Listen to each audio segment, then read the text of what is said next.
Finally जिसका सभी को इंतजार था वो आज हो चुका है।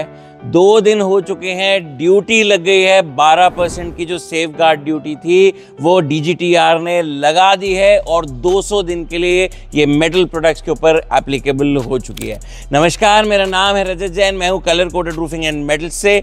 अभी हम वीडियोस बनाते हुए आए थे कि गवर्नमेंट जो है वो ड्यूटी प्रपोज कर रही थी 12% की स्टील के ऊपर, क्योंकि बहुत सारे इंपोर्ट्स आ रहे थे चाइना से, जापान से, वियतनाम से।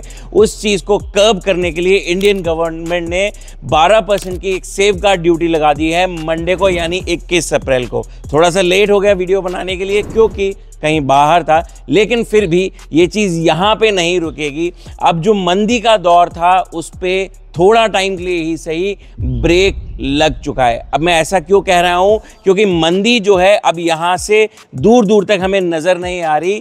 12% की गवर्नमेंट ने ड्यूटी जो थी वो प्रपोज करी थी क्योंकि एक इन्वेस्टिगेशन प्रोब चल रहा था जिसमें वियतनाम और चाइना से आने वाले जो चीप इंपोर्ट्स थे उनके ऊपर इन्वेस्टिगेशन हो रही है।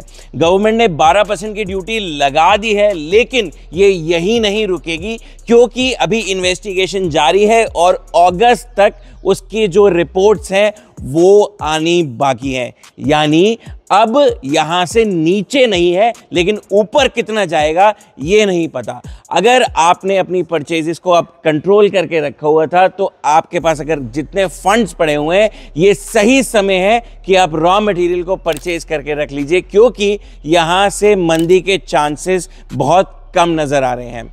वर्ल्ड ट्रेड ऑर्गेनाइजेशन अगर इस ड्यूटी वॉर के बीच में कूदा तो ही कुछ इम्पैक्ट्स क्या बोलते हैं स्टील प्राइसेस के ऊपर देखने को मिलेंगे, अदरवाइज स्टील प्राइसेस यहां से शूट अप होने वाले हैं। ड्यूटी लग गई है तो अब बात करें कॉस्टिंग की, तो कॉस्टिंग कहां तक ऊपर जाने के चांसेस हैं। एक मैं आपको सर्वे बता देता हूं जो हमने भी कंडक्ट किया और बकायदा इकोनॉमिक टाइम्स भी ये चीज को कह रहा है। 12% की ड्यूटी लगी है, लेकिन आप इधर देख सकते हैं कि 8 से 10% ऑलरेडी प्राइसेस जो हैं वो एलिवेट हो चुके हैं।